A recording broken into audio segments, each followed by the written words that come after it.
You always have advantage in some sense if you read history. If you don't, you're doomed to repeat it, as Hegel said. So you need to look to us, not because we're a role model and wonderful, but you can see all the mistakes that have been made too. So it's good to learn from it.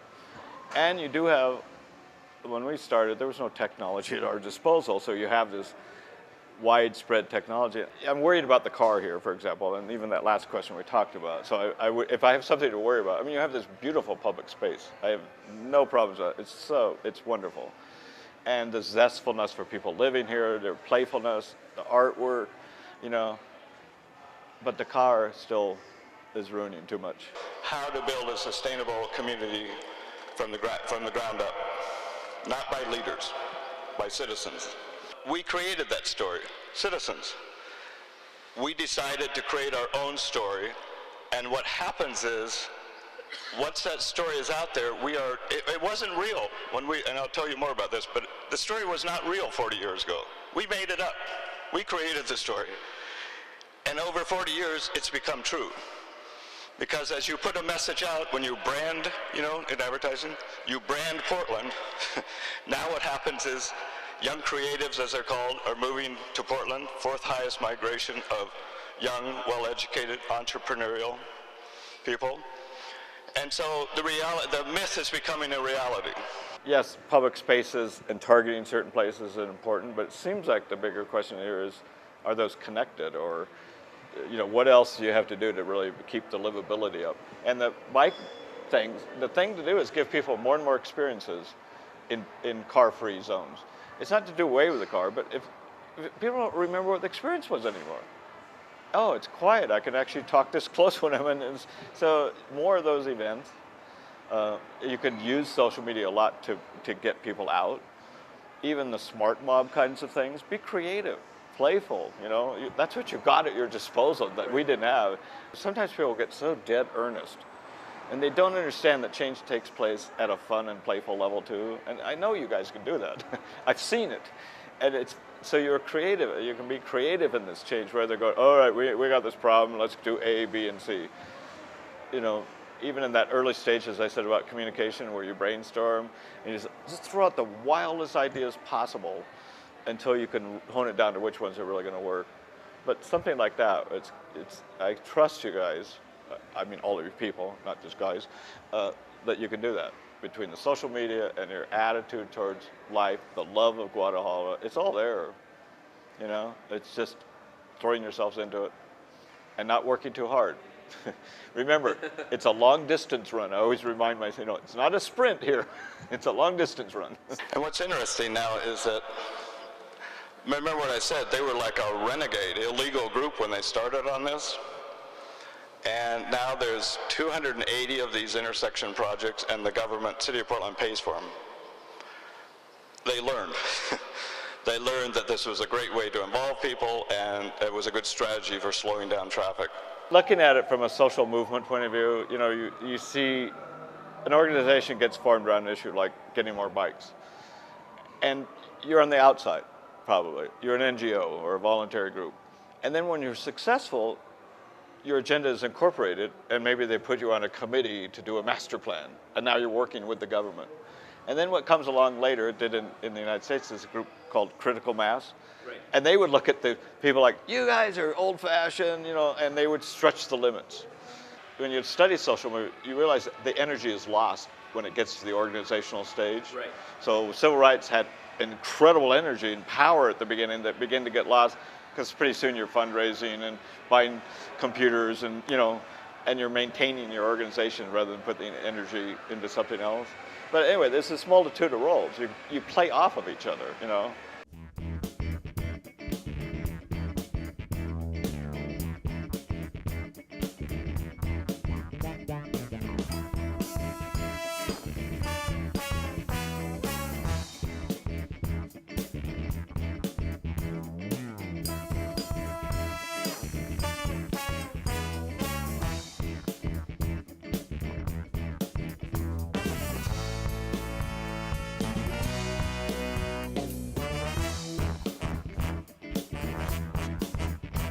We're not going to solve global climate change problems by government or corporate leadership. Sorry to tell you that. When I was in Thailand last year, I spent some time around Southeast Asia looking at Rockefeller Brothers funded projects. And one, Chiang Rai, had showed us their solution to drought conditions in Chiang Rai. And they were going to take the Mekong River and an old channel and build a dam so there'd be water so the farmers could get water through drought year. I was asked to evaluate it, and I said, no, a centralized solution will not work. If you have one earthquake, then your whole security is gone. What you need to do is build 10,000 ponds, 10,000 small ponds. That way, if 5 ponds go out, you still have water. We need to build, and the other element of that is people can repair. I could repair a small pond. I can't repair a dam. If a dam breaks, you know, I have to ask for help. So the idea of resilience is to develop civic and social networks and to build these different solutions that are not just centralized and too dependent on one thing. Most of our sustainability in Oregon, our state, as well as Portland, is based on our land use system, which is also 40 years old. And it was a part of that story. And when we develop sustainability policies, often we use the land use system because the land use system is the basis of our resources. I have this, I call it my vicious circle, trying to understand social global problems that seem overwhelming, like environmental ones. And I keep going, okay, so we need to do better planning. No, we need to build green streets. We need to, and every time I do that, I go, it doesn't matter what we do. If we said, let's put bicycles out, you know what people would do? We'd eventually have too many bicycles. Exactly. Or if you say you buy new green products, and you can take your bag into the grocery store instead of plastic. Well, it's a great idea, but eventually if you don't cut into the greed cycle, you'll still have too many, those bags will probably wear out, and pretty soon you've got a landfill problem with those bags. Right. So no matter what we do, there's a circle to it, right. The only exit is to cut through the red tape of it, or the facade, which is, that's what I say with the car. You go like, well, yes, there's these practicalities. Someone has to get somewhere to A to B, but the car is not just that. And we know all of that. It's freedom, it's power, that's what you have to cut through to get to change. And people are duped by it, unfortunately. They don't see that they're being persuaded to not see, they're being persuaded to follow that as a spiritual dream. They don't think of it that way, though. I've also heard that you're at that point where we were with policy gridlock, too many groups in it. So it's what I call a self-learning organization. You maybe need to create, you have some of it in your organization yourselves. You're doing some of that. This is part of it.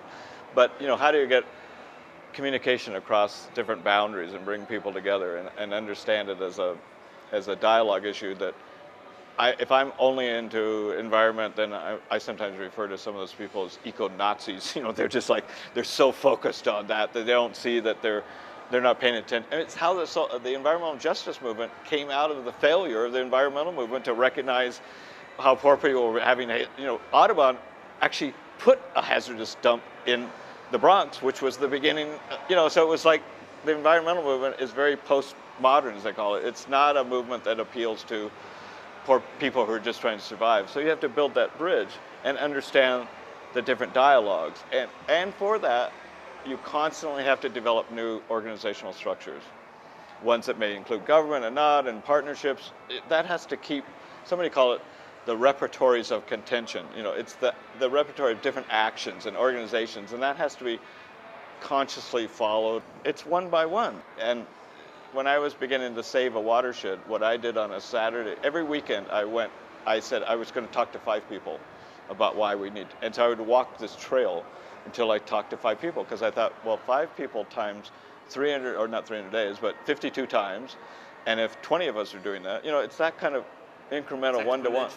Right, and you just have to keep envisioning that it's spreading, and you take that, and those aren't big actions sometimes. It's just a very individualized one or small group one, Everyone should know the place they live, and all of our actions should be based on that knowledge.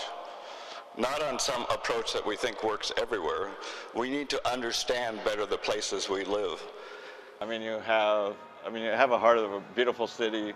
You seem to have energy in this group. Is just a wonderful group of people, mix of ages and just definitely passion, intelligence. You got all the stuff, right?